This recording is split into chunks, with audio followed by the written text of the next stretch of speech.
I look at a healing journey in a few ways. Like one is I look at the growth journey. That's what is here. And the depth journey, which is in brown. And the way I look at this, many of you have seen me draw this image, is if you take the top spiral, the one that is conical vertically, and you see that these are the stages of human development. There's stages that humans develop through that transcend and include the prior stage. When you tip that on the side, what I find is you end up with a growth journey, and that's usually what other people see. It's more on the outside. Like, oh, you lost 50 pounds, or oh, your skin looks clear. Oh, I can tell you don't have as much joint pain because you're going running today. And the healing journey is like the path that people don't see. That's the interior path. That's the depth journey into deeper levels of integrity with yourself. So as you're mapping out your own path, and the reason it's so important to map out your own path is because your unique ability is hidden within the stuff that's worked for you. It's tied in there. And it also is important because of the convictions that you have because of the journey you went on become more evident. So for instance, for me, like I grew up was constipated. Those were my first symptoms. And I had migraines by the time I was 4. And I had allergies by the time I was about 10.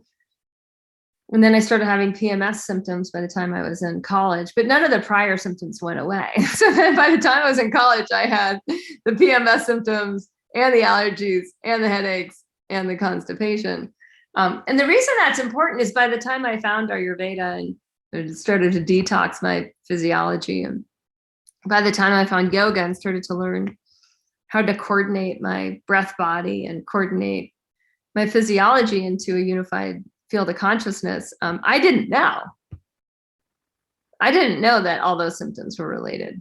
So I have a conviction then that, that groups of seemingly unrelated symptoms are pointing towards the root cause of an imbalance. I have a strong conviction about that because my own journey was fraught with people giving me medications for different symptoms. Now, that's not unusual, right? Like that's how allopathic medicine works.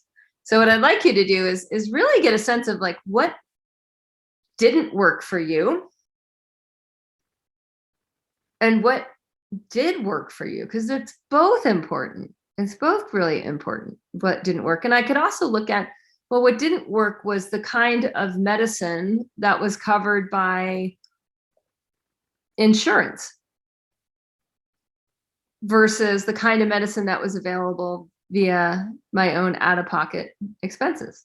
And I could also develop a conviction around that like actually what worked for me was paying out of pocket and being able to see whoever I wanted in whatever wisdom tradition they came from. And that's what worked for me. So you're just discovering as you look back a bit of your history, a bit about what worked for